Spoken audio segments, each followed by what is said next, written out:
इस बीच सीधे आपको राजकोट ले चलते हैं, जहां पर सीएम अशोक गहलोत कार्यक्रम में मौजूद हैं और सीधे आपको उस कार्यक्रम में ले चलते हैं। विधानसभा मत विभागना કોંગ્રેસના જાબાઝ ધારાસભ્ય અને આ ચૂંટણીના ઉમેદવાર નવયુવાન આદિવાસી નેતા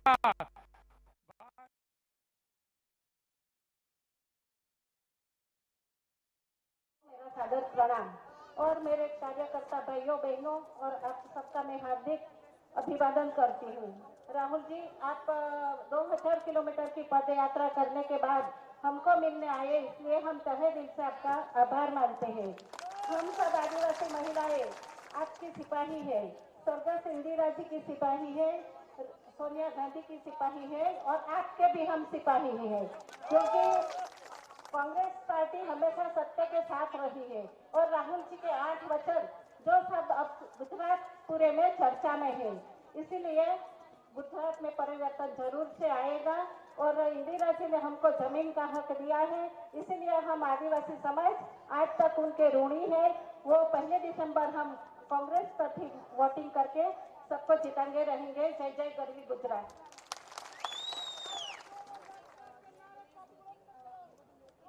બેન હેમાંગીની બેનનો ખૂબ ખૂબ આભાર। હવે આપણા પ્રદેશ કોંગ્રેસ સમિતિના જુજારો નેતા અને ભૂકો કાઢી નાખીશ, ભૂકો ભાજપ ન કરવાવાળા ભાઈ મુરબ્બી જગદીશભાઈ ઠાકોર સાહેબને વિનંતી કરીશ। तो ये तस्वीरें सूरत से आपकी टीवी स्क्रीन पर चल रही हैं। राहुल गांधी की ये पब्लिक मीटिंग है। इन तस्वीरों में आप देख सकते हैं विशाल जनसभा को संबोधित करते हुए आपसे कुछ देर में नजर आएंगे राहुल गांधी। भारत जोड़ो यात्रा जिस तरीके से लगातार की जा रही है, इस बीच सूरत पहुंचे हैं राहुल गांधी। आपको बता दें कि विशाल जनसभा को संबोधित करते हुए नजर आएंगे और साथ ही साथ आपको बता दें कि सीएम अशोक गहलोत भी मौजूद हैं उनके साथ।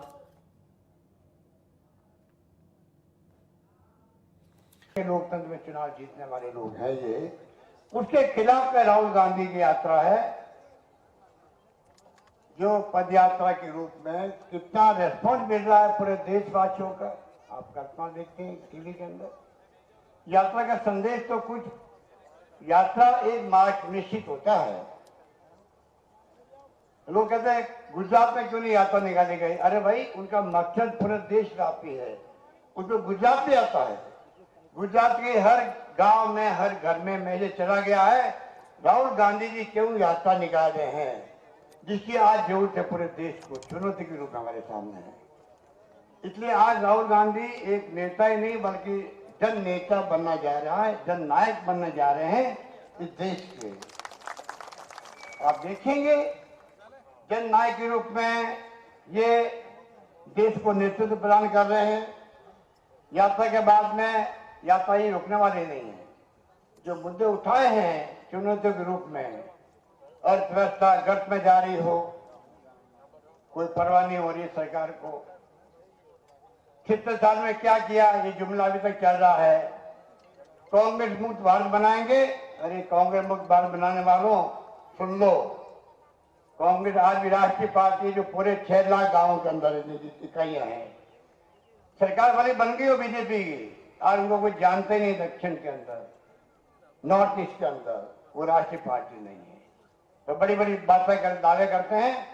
इतने कहना चाहूंगा, कांग्रेस मुक्त भारत की बात करने वाले खुद मुक्त हो जाएंगे, कांग्रेस कभी मुक्त नहीं होगी, मैं निवेदन करना चाहता हूं। इसलिए मैं आपका आह्वान करूंगा, एक एक सीट का सवाल है, अभी राहुल जी का आप सुनेंगे विस्तार से। मैं आपको ये आह्वान करना आया हूं, पिछली बार ये आप लोगों ने खूब आशीर्वाद दिया राहुल जी को, हम सबको, और हम पहुंच गए थे सरकार बनाने के कगार पर पहुंच गए थे। उन्होंने फाउल खेला सूरत के अंदर, नॉर्थ गुजरात के अंदर 10-15 सीटें कम रह गई, वरना आज सरकार उनकी नहीं होती 17 के अंदर। इतना प्यार आपने दिया राहुल जी को। और मैं आपको कहना चाहूंगा, इस बार तो उनकी यात्रा का संदेश जो घर घर में गया है उसको आप आत्मसात कीजिए। इतनी सरकार विरोधी लहर मैंने कभी नहीं देखी आज तक, कभी किसी सरकार के अंदर। पूरा मंत्रिमंडल बदलना पड़ा इनको, मुख्यमंत्री सहित। इतिहास में कभी आज तक ऐसा कभी नहीं हुआ कि मंत्री नहीं, मुख्यमंत्री नहीं, तमाम मंत्री और मुख्यमंत्री सब बदल गए। आप बता दीजिए इसका मतलब कोरोना के अंदर क्या हालात हुए, कितने लोग मारे गए। अरे जिद करती गई सड़कों पर, एम्बुलेंस के अंदर, कारों के अंदर, बुला नहीं थी। शराब नकली साहब में मर गए 70 लाख, कोई परवाह नहीं करी गई। अभी मोरबी में 135 लोग मारे गए, हमने कोई आरोप नहीं लगाया, हमने खाली इतना ही कहा आप हाई कोर्ट के सिटिंग जज से, रिटायर्ड जज से जांच करवाओ, सच्चाई सामने आएगी, एक्शन होगा। जिन लापरवाही करी तो आगे लोग भय में रहेंगे, गलती नहीं करेगा, वो बिल्कुल मंजूर नहीं। गुजरात हाई कोर्ट को लेना पड़ा, संज्ञान लेना पड़ा। इसलिए आज मौका आपके सामने है सरकार बदलने का। 27 साल बहुत होते हैं, अब तो मोदी जी हर बीच क्यों आ रहे हैं यहाँ पर? जब से यूपी चुनाव जीते लगातार हर वीक यहाँ आते हैं और गांव गांव में फिर रहे। क्यों फिरने? यूपी मुख्यमंत्री पद, प्रधानमंत्री पद बहुत बड़ा होता है। गुजरात का प्रधानमंत्री है, अपना तो बड़ी बात है। आज जो क्या बढ़ गई उनको, अमित शाह जी को किस प्रकार उतारा गया सब मंत्रियों को यहाँ पर। इसका मतलब है जमीन खिसक रही है, घबरा गई है बीजेपी, जो पूरी जान लगा रही है, भावना में बह करके आपको वोट लेने की कोशिश कर रही है। इस बार मैं आपसे अपील करूंगा, कोई भावना में नहीं बहे। सच्चाई है कि कुशासन चला 5 साल तक। इस बार मौका दीजिए कांग्रेस को, और कांग्रेस आपको जो वचन दिए हैं, राहुल गांधी जी वचन दिए हैं। और आखिर में कहना चाहूंगा, राहुल गांधी वो व्यक्ति है, पहले घोषणा पत्र निकलते थे, इन्होंने कहा नहीं, आप जनता को पूछो फिर घोषणा पत्र जारी करो। उसका नाम बदला गया जन घोषणा पत्र। आप सबको पूछ करके घोषणा पत्र जारी हुआ है। वचन में जानता हूं, मैं आपका टाइम नहीं लूंगा, वचन एक से एक बढ़कर के वचन है। राजस्थान सरकार ने उन वचनों को पूरा किया है। एक्सपेरिमेंट करने के बाद में लाए लेके आए हैं। तो मैं आपको आह्वान करूंगा, निवेदन करूंगा, आग्रह करूंगा, कृपा करके सरकार बनते ही वचन पूरे करने का प्रक्रिया शुरू होगी। राहुल गांधी खुद मॉनिटरिंग करते हैं। सरकार जब राजस्थान, मध्य प्रदेश, छत्तीसगढ़ बनी, लगातार मॉनिटरिंग चल रही है कि जो आपने वादे किए हैं। घोषणा पत्र का मतलब ही होता है आप वादे करके चुनाव जीत के आते हो, फिर घोषणा पत्र भूल जाते हो। राहुल जी कहते नहीं, वादे किए या तो लिखो मत, लिखो तो उनको निभाओ, इसलिए वो वादे किए जाते हैं। उसी सिद्धांत पर हम लोग चलना चाहते हैं। इसलिए आपको मैं विश्वास दिलाता हूं, एक बार जीता के देखो कांग्रेस को, वचन पूरे होंगे। और लप्पाजी जो आप पार्टी कर रही है, उनका ग्राफ नीचे आ रहा है। उनको पूछो आपने हिमाचल में पूरा कैंपेन विड्रॉ क्यों कर दिया? वहां भी लप्पाजी करते थे, झूठे वादे कर रहे थे हिमाचल के अंदर, केजरीवाल जी। अचानक क्या हो गया? रोड शो किए, वादे किए, पूरा अपने बोरे बिस्तर गोल कर लिया, ऑफिस बंद कर दिए, यहाँ आ गए, यहाँ झूठे वादे करने लग गए। गुजरात की जनता समझ चुकी है कि इनकी कोई कैंडिडेट दे रही है। इसलिए मैं आपको ये निवेदन करूंगा, कृपा करके आप इस बार मौका दीजिए। आपको एक से बढ़कर एक आपके उम्मीदवार खड़े किए थे सोच समझ करके। और आपको मालूम है कि किस प्रकार से अनिल पटेल जो है संघर्ष करता है, वो भी आप जानते हैं। संघर्ष की राजनीति हम करते हैं।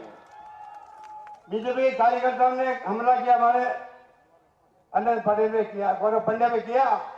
उल्टा केस 307 का इनके ऊपर बना दिया गया। बताइए, 4 लोगों को पासा में फंसा दिया गया।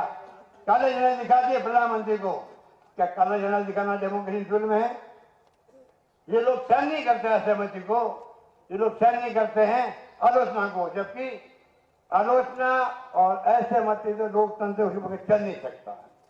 इसलिए मैं कहना चाहूंगा कि अब समय आ गया है कि आप इन बातों का करार जवाब दें। यही बात कहता मैं अपनी बात समाप्त करता हूं। धन्यवाद। जय हिंद। धन्यवाद।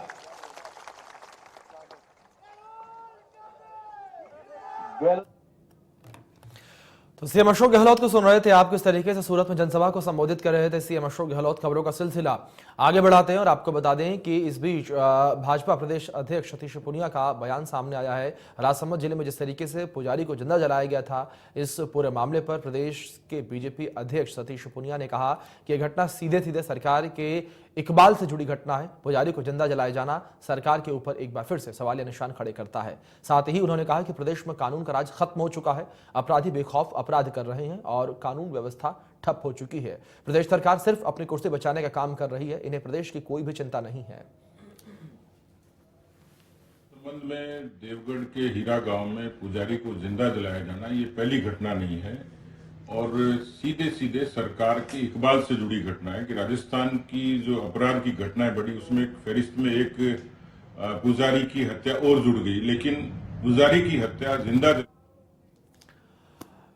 तो अब सूरत चलेंगे एक बार फिर से, जहां पर राहुल गांधी जनसभा को संबोधित कर रहे हैं और आपको बता दें कि जिस तरीके से गुजरात में चुनाव है उसको लेकर कांग्रेस की यह बड़ी रैली।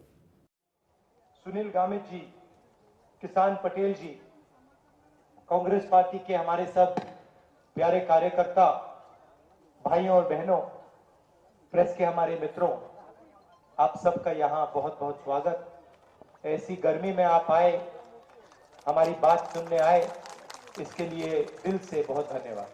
આપ સૌનું રાહુલજી અંતરથી દિલથી સ્વાગત કરે છે કે આટલી ગરમીમાં પણ આટલી મોટી સંખ્યામાં આપ એમને મળવા સાંભળવા અહીંયા પધાર્યા છો। આપ સૌનો ધન્યવાદ વ્યક્ત કરે છે। 70 दिन से अब हम कन्याकुमारी से लेकर श्रीनगर की यात्रा पे चल रहे हैं। 70 દિવસથી કન્યાકુમારી ભારતનો છેડો દક્ષિણનો ત્યાંથી કાશ્મીર તરફની યાત્રા રાહુલજી આખા હજારો લોકો સાથે કરી રહ્યા છે। तकरीबन 2000 किलोमीटर हम चल लिए हैं और 1500 किलोमीटर और चलेंगे। 2000 કિલોમીટર રાહુલજી એક જન સહેલાવની સાથે ચાલી ચૂક્યા છે અને બીજા 1500 કિલોમીટર હજુ આગળ કન્યાકુમારીથી એ કાશ્મીર સુધી ચાલવાના છે। और हमारे साथ लाखों लोग, लाखों किसान, बेरोजगार युवा, माताएं बहनें, आदिवासी, दलित, पिछड़े, अल्पसंख्यक, सब लोग हमारे साथ इस यात्रा पे चल रहे हैं। લાખો લોકો જેમાં ખેડૂતો, મહિલાઓ, બેરોજગાર યુવાનો, દલિત, આદિવાસી, લઘુમતી, ગરીબ, પછાત સૌ વર્ગના લોકો જે પીડિત છે આ દેશમાં એ રાહુલજીની સાથે એ યાત્રામાં જોડાઈને ચાલી રહ્યા છે। मीडिया इतना दिखाती नहीं है, मगर अगर आप वहां आए, दिखाते नहीं बिल्कुल, अगर आप वहां आए तो आपको एक नदी से दिखाई देगी जिसमें लाखों लोग बह रहे हैं, चल रहे हैं। આ મીડિયાના મિત્રો દુઃખ સાથે કહેવું પડે કે આટલો મોટો એક પ્રવાહ નદીનો, સરિતાનો, દરિયા જેવો જતો હોય પણ એને બતાવતા નથી। એ બતાવે તો આખો દેશ અને દુનિયા જાણે। और नदी में कोई नफरत नहीं, कोई क्रोध नहीं, कोई हिंसा नहीं, सिर्फ भाईचारा। કોઈ નફરત નહીં, કોઈ ક્રોધ નહીં, કોઈ હિંસા નહીં, ફક્ત ભાઈચારો, દયા, કરુણા અને પ્રેમ। कोई पीछे रह जाता है, गिर जाता है, एकदम सब लोग उसकी मदद करते हैं, उठा लेते हैं। કોઈ પડી જાય, કઈ વાગ્યું કર્યું હોય તો તરત બધા જોડાઈને એને લઈ ઊંચકી અને મદદમાં તરત હાજર થઈ જાય છે। मोहब्बत की, प्यार की ये एक यात्रा है। આ પ્રેમ અને લાગણી, દયા, કરુણા, પ્રેમની યાત્રા છે। इसमें सब लोग आ जाते हैं, कोई ये नहीं पूछता भैया तुम्हारी जात क्या है, धर्म क्या है, भाषा कौन सी बोलते हो, आयु क्या है, बुजुर्ग हो, जवान हो, महिला हो, पुरुष हो, कोई नहीं पूछता। આમાં કોઈ કોઈનો ધર્મ, જાતિ, ભાષા, ઉંમર, પુરુષ, સ્ત્રી એને બદલે આખો માનવ સમુદાય એ બધો રાહુલજીની જોડે ચાલે છે। और सुबह हम शुरू करते हैं, 6 बजे शुरू करते हैं, रात को 7-8 बज जाते हैं, मगर थकान बिल्कुल नहीं होती। સવારના વહેલા વાગ્યાથી શરૂ કરે અને સાંજના 7, 7:30 વાગે, પણ છતાં કોઈને એવો થાક લાગતો નથી. બધા એટલા જ પ્રેમ અને ઉત્સાહમાં હોય છે. पता नहीं आपने देखा या नहीं, मगर अभी यहाँ भी जब हमें गाड़ी में बैठाने की कोशिश की, मैं पैदल आ गया. અહીંયા પણ હેલીપેડ પરથી જ્યારે ઉતરીને ચાલવાનું અમે બધાએ કીધું, રાહુલજી આ કોન્વોયમાં, તો કે નહીં मैम, ये तो आ गए, गुजरात आना था, नहीं तो हम तो पैदल यात्रा हमारी चालू ही है. यात्रियों के पैर छिल गए, 2 हमारे यात्रियों की मृत्यु हो गई, शहीद हो गए, मगर यात्रा नहीं रुकी. લોકોના પગમાં છાલા પડી ગયા અને 2 જણા બિચારા સ્વર્ગમાં ગયા, ધામમાં ગયા. પણ છતાંય આ યાત્રા, ભારત જોડો યાત્રા સતત ચાલતી છે, ચાલુ રહી છે. और मैं आपको बता भी नहीं सकता, मतलब कितनी मोहब्बत, कितना प्यार जनता हम सबको वहां दे रही है. અને તમને કહેતા એવું એટલું ગૌરવ, આનંદ થાય કે એટલો બધો પ્રેમ, એટલી બધી લાગણી, એટલા બધા આશીર્વાદ વરસાવે છે પ્રજા કે જે આ શબ્દોમાં એનું વર્ણન કરી શકાય નહીં. मैं आज गुजरात आया और ये रास्ता महात्मा गांधी जी ने गुजरात से हिंदुस्तान को दिया था. અને આ જે ભારત જોડોની વાત, આ ગુજરાત, આ રાષ્ટ્રપિતા મહાત્મા ગાંધીનું એમણે આ દિશા આપી હતી અને એ દિશામાં રાહુલજી ભારત જોડો આ કાર્યક્રમ કરી રહ્યા છે. ગાંધીજીની हिंदुस्तान को जोड़ने का काम महात्मा गांधी जी जो गुजरात के थे, एक गुजराती थे, उन्होंने किया था. આજે હિન્દુસ્તાનના ભારત જોડોનું કામ એક ગુજરાતી હતા, રાષ્ટ્રપિતા મહાત્મા ગાંધી, અને એમણે બતાવ્યું હતું અને એના દ્વારા ભારત જોડોનું કામ શરૂ થયું. इस यात्रा में भी आपकी सोच है, आपके संस्कार है, आपका इतिहास है, आपकी हिस्ट्री है. અને આ એ ભારત જોડો યાત્રામાં આ ગુજરાતનો ઇતિહાસ છે, ગુજરાતની સ્ટોરી છે, ગુજરાતની લાગણી છે, ગુજરાતના સંસ્કાર છે અને આ ગુજરાતીઓ રાષ્ટ્રપિતાની ધોરણથી ચાલતી ભારત જોડો યાત્રા છે. यात्रा में खुशी हो रही है, मगर दुख भी है. યાત્રામાં આનંદ થાય છે કે આટલા લાખો લોકો જોડાઈ રહ્યા છે, ધર્મ, જાતિ, ભાષા બધું છોડીને, પણ જોડે જોડે થોડું દુઃખ પણ થાય છે. आप पूछोगे दुख किस बात का? તમને એમ થાય કે દુઃખ કયા કારણે થાય છે? भारत जुड़ रहा है, भारत- नफरत नहीं है, हिंसा नहीं है, भाईचारा है, तो दुख किस बात का? ભારત યાત્રામાં દુઃખ નથી, હિંસા નથી, નફરત નથી, તો પછી દુઃખ કઈ વાતનું? એ આ રાહુલજી કહે છે તમને. भाई और बहनों, दुख किसानों से बात कर कर होता है, युवाओं से बात कर कर होता है, आदिवासियों से मिलकर होता है. આ દુઃખ એટલા માટે થાય છે કે આદિવાસીઓને મળીને, ખેડૂતોને મળીને, લોકોને મળીને, પીડિતોને મળીને એ દુઃખ થાય છે એમની વાતો સાંભળીને. किसानों को सही दाम नहीं मिलता, કે ખેડૂતોને એના વ્યાજબી ભાવ નથી મળતા, बीमा का पैसा नहीं मिलता, વીમાના પૈસા નથી મળતા, कर्जा नहीं माफ होता, એમનું દેવું માફ કરવામાં નથી આવતું, युवा बेरोजगार हैं, યુવાનો બેરોજગાર છે उनके सपने टूटते जा रहे हैं.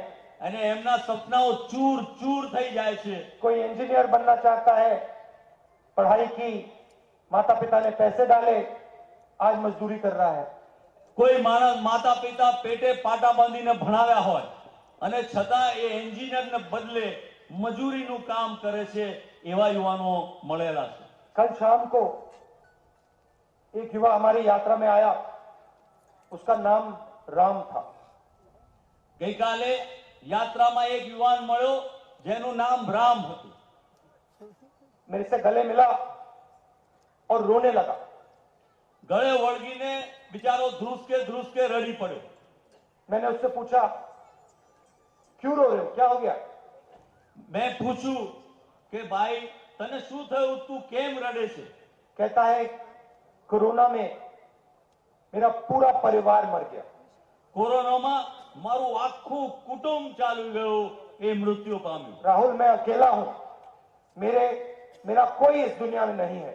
રાહુલજી, હવે હું એકલો રહી ગયો, હવે દુનિયામાં મારું કોઈ નથી, હું એકલો જ રહી ગયો. अस्पताल में मैंने डॉक्टरों के सामने हाथ जोड़े, रोकर हाथ जोड़े. मेरे माता पिता को उन्होंने नहीं बचाया. ડોક્ટરોને હાથ જોડ્યા, રડતા રડતા ખૂબ કહ્યું અને એમ કહ્યું કે મારા માતા પિતાને બચાવો, પણ મારા માતા પિતાને બચાવ્યા નહીં. मेरे हाथों में मेरी मां ने अपना दम तोड़ा. મારા હાથમાં મારા માતા મને યાદ આવે છે, મને દર્દ થઈ રહ્યું છે, દુઃખ થઈ રહ્યું છે. राहुल, मैं बेरोजगार हूं. હું બેરોજગાર છું, मुझे कोई रास्ता नहीं दिख रहा है. મને કોઈ રસ્તો નથી દેખાતો, હવે શું કરું? ये युवा अकेला नहीं है भाई और बहनों, ऐसे लाखों युवा हिंदुस्तान में हैं. અને આ એકલો નહીં, એવા લાખો યુવાનો આજે હિન્દુસ્તાનમાં છે. आदिवासियों से बात करो तो कहते हैं हमारी जमीन छीनी जा रही है. આદિવાસીઓએ વાત કરી તો આદિવાસીઓ કહે છે કે અમારી જમીન લઈ લેવામાં આવે છે, અમારી પાસેથી છીનવી લેવામાં આવે છે. बिना हमसे पूछे हमें हटा दिया जाता है और किसी इंडस्ट्रियलिस्ट को, किसी अरबपति को हमारी जमीन दे दी जाती है.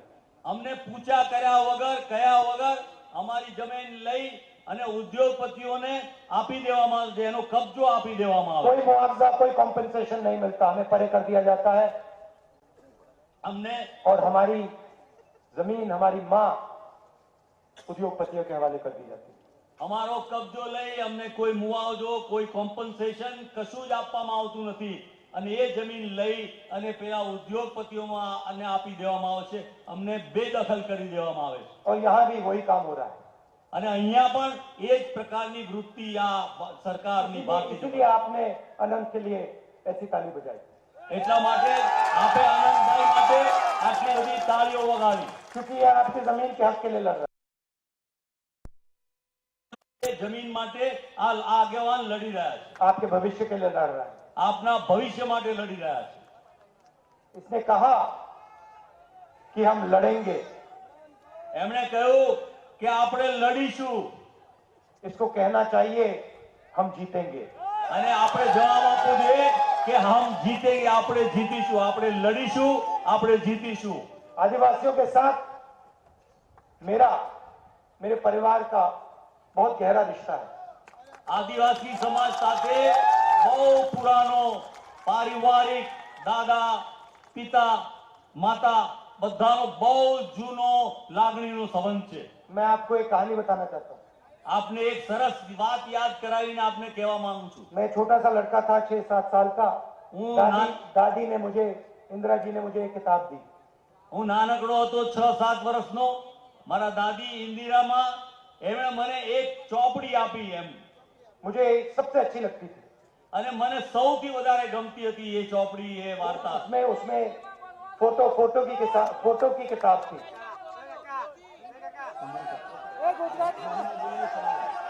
चलेगा? ठीक है, तो नहीं करना चाहते.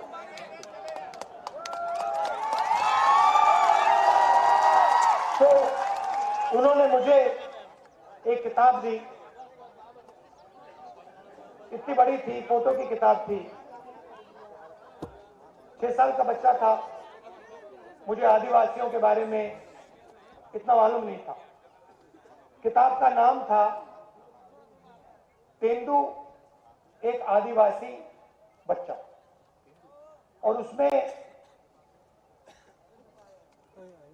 किताब एक आदिवासी बच्चे के बारे में थी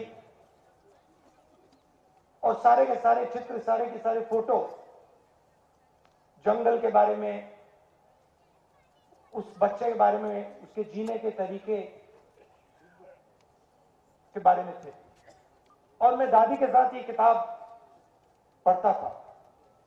दादी मुझे समझाती थी, फोटो दिखाती थी. एक दिन मैंने दादी से पूछा, दादी ये जो किताब है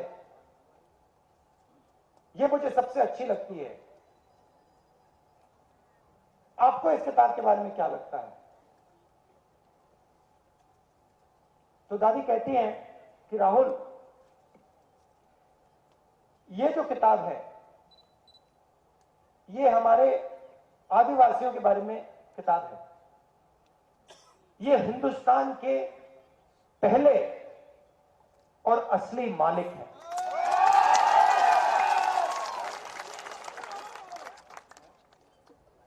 ये हिंदुस्तान के पहले और असली मालिक हैं। और फिर उन्होंने कहा कि अगर तुम्हें हिंदुस्तान समझना है तो आप आदिवासियों को, उनके जीवन को और जो उनका रिश्ता जल, जंगल और जमीन के साथ होता है उसको समझ लो। और उन्होंने आदिवासी शब्द प्रयोग किया। आदिवासी मतलब जो सबसे पहले यहां पे रहते थे। कि मैंने आपसे बहुत गहरी बात बोली। मैं आपसे कह रहा हूं कि इस देश के पहले मालिक आप हो। मतलब आपसे ये देश लिया गया है। अब एक दूसरी विचारधारा है। बीजेपी के लोग आपको आदिवासी नहीं कहते। क्या कहते हैं आपको? वनवासी। वनवासी। वो आपको ये नहीं कहते कि आप हिंदुस्तान के पहले मालिक हो, वो आपको कहते हैं आप जंगल में रहते हो। फर्क समझ में आया?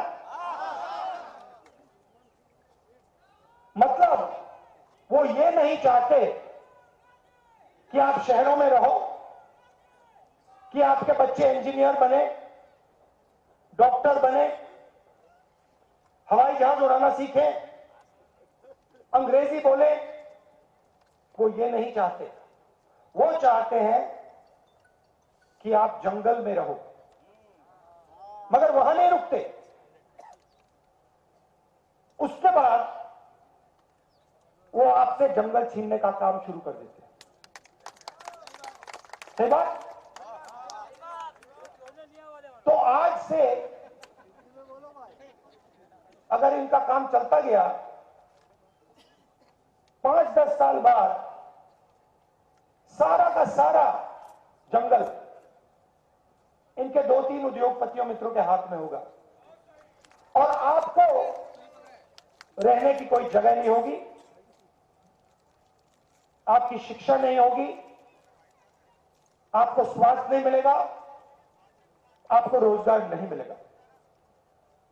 आदिवासी शब्द का मतलब यह देश आपका था और इस देश में आपको हक मिलने चाहिए, आपको रोजगार मिलना चाहिए, आपको स्वास्थ्य और शिक्षा, आपके बच्चों को स्वास्थ्य और शिक्षा मिलनी चाहिए।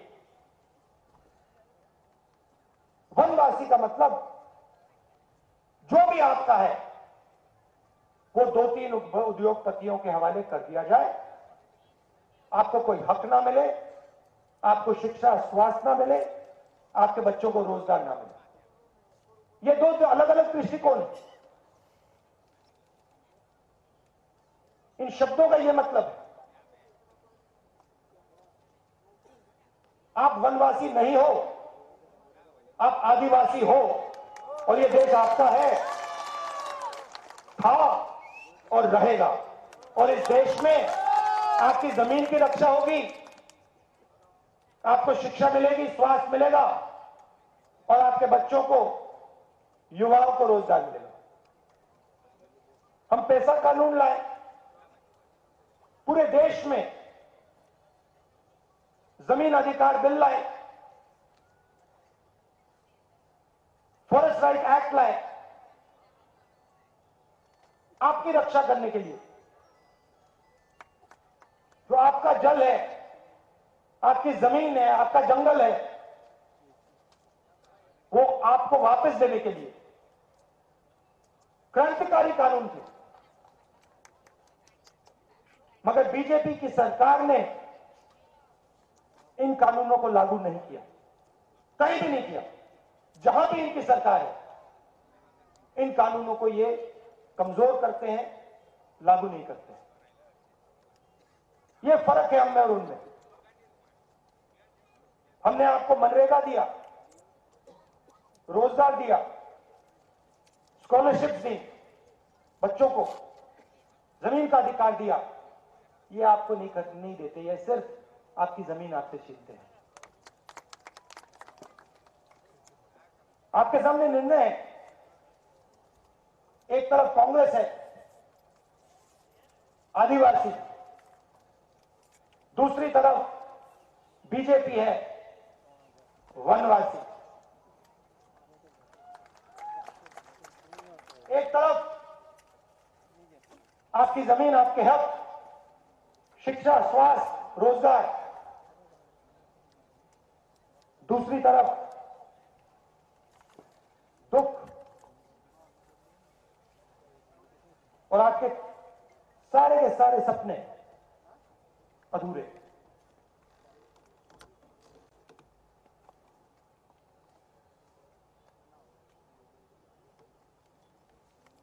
हम चाहते हैं कि जो आपकी हिस्ट्री है, इतिहास है, जीने का तरीका है, उन सब की रक्षा हो।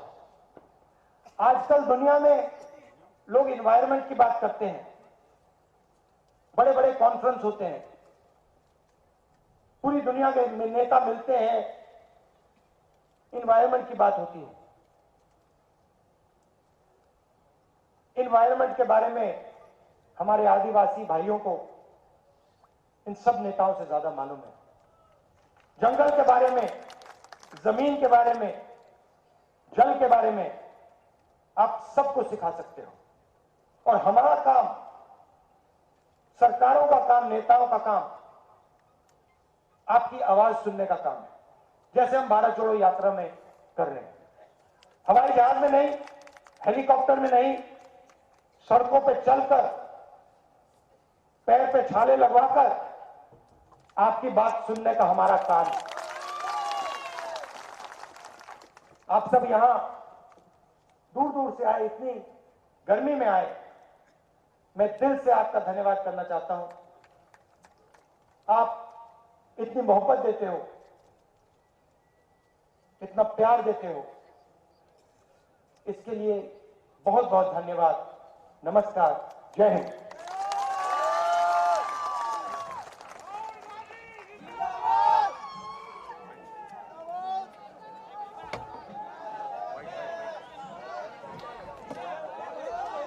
આપણા ઉમેદવારો છે એ વારાફરતી રાહુલજી સાથે જય જયકાર કરાવશે।